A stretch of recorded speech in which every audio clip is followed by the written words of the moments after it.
2 gram பரிசு கொடுத்த உடனே நம்ம முட்டா பையன், நான் நடிகனை கூட சொல்ல மாட்டேன், 1 வயசு பொண்ணை கூட்டு போறான். நாளைக்கு ஒரு 3 மாசம் கழிச்சு +2 முடிச்சு டிகிரி முடிச்சு போய் கல்லூரி பெண்களை கூட்டு போறான். அறிவு வேணாம் தமிழனுக்கு?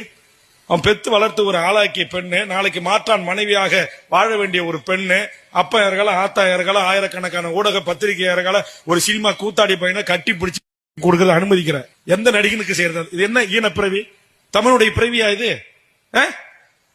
அப்படியே விஜய் அண்ணா, விஜய் நடிங்க. மலம் தின்னும் பன்றிகளுக்கு மலரை பற்றி என்ன தெரியும்? உறவுகளை எல்லாம் உடலாய் பார்க்கும் அரக்கன்களுக்கு அன்பை பற்றி என்ன தெரியும்? இன்றைக்கு விஜய் அவர்கள் செய்யக்கூடிய உதவி மாணவ பிள்ளைகளை எந்த அளவுக்கு உத்வேகப்படுத்தி இருக்கிறது என்பதை சமூகத்தில் நாம் பார்க்க முடிகிறது. அந்த பிள்ளைகளுக்கு சொல்லக்கூடிய வார்த்தையிலிருந்து நமக்கு அது புரிகிறது என்ற பொழுது, விஜயிடம் பெற்றோர்கள் பிள்ளைகளை கூட்டி கொண்டு போய் விடுறீங்க, இதுக்கு கூட்டி கொடுக்கலாம்னு ஒருத்தன் பேசுறான்னா, தமிழ்நாட்டில் இந்த வேல்முருகன் என்ற விளக்கமாறு பேசியிருக்கிறானா, எவ்வளவு ஒரு கண்டன பொருளை தமிழகத்தில் நீங்கள் பதிவு செய்ய வேண்டிய கட்டாய சூழல் இருக்கிறது என்பதை புரிந்து கொள்ள வேண்டும். நீண்ட நெடிய அரசியல் பயணத்தில் எவ்வளவோ அரசியல் தலைவர்கள், எவ்வளவோ ஆபாசமாக பேசிய நபர்களை நாம் சந்தித்திருக்கிறோம். ஆனால் பிள்ளைகளை, பெண் பிள்ளைகளை பெற்றோர்களே கூட்டி கொடுக்க வேலையை செய்கிறார்கள் என்று ஒருத்தன் பேசியிருக்கிறானாக்கா, இவன் எவ்வளவு ஒரு ஈனப்பிறவியாக இருக்க வேண்டும், எந்த அளவுக்கு மனநிலை பாதிக்கப்பட்டவனாக இருக்க வேண்டும், இவன் மருத்துவமனையில் சிகிச்சை பெற வேண்டிய நபர் எப்படி பொது வழியில் உலாவுவதற்கு இந்த அரசாங்கம் அனுமதித்திருக்கிறது என்ற ஒரு கேள்வி இருக்கிறது.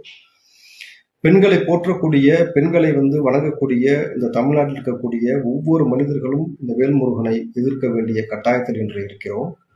அரசியல் கட்சி தலைவர்கள் அனைவரும் இதற்கு மிகப்பெரிய கண்டனத்தை பதிவு செய்ய வேண்டும். முதலமைச்சர் அவர்கள் மிகப்பெரிய வழக்கை இதன் மீது பதிவு செய்து இவரை கைது செய்ய வேண்டும். குறிப்பாக தமிழ்நாட்டில் வாழக்கூடிய ஒவ்வொருவரும் அந்தந்த பகுதியில் இருக்கக்கூடிய காவல் நிலையத்திற்கு சென்று நீங்க நேரடியாக வேல்முருகன் மீது கம்ப்ளைண்ட் பண்ணலாம், இல்லாட்டி ஆன்லைன் மூலமாக கம்ப்ளைண்ட் செய்வதற்கான வழிவகை இருக்கிறது. இந்த வேல்முருகன் தமிழ் சமூகத்தில் இருக்கக்கூடிய பெண்களையும் பெற்றோர்களுக்கும் இழிவுபடுத்தியதற்காக அந்த வழக்கை நீங்கள் எல்லோரும் அவர் மீது பதிவு செய்ய வேண்டும். குறிப்பா நீங்க பாத்தீங்கன்னாக்கா, இந்த சமூகம் எவ்வளவு மிக முக்கியமானது என்றதை நீங்கள் புரிந்து கொள்ள வேண்டும்.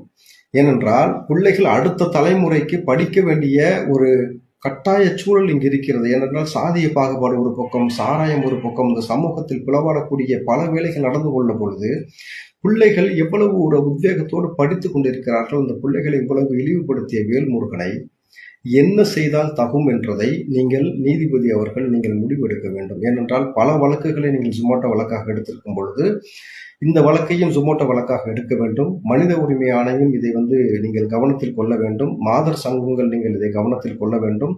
குறிப்பாக ஒவ்வொரு அரசியல் கட்சி தலைவர்களும் இதில் கவனத்தில் கொள்ள வேண்டும். விஜய் கட்சி சார்பாக நிச்சயமாக இவர் மீது வழக்கு பதிவு செய்யப்படும்.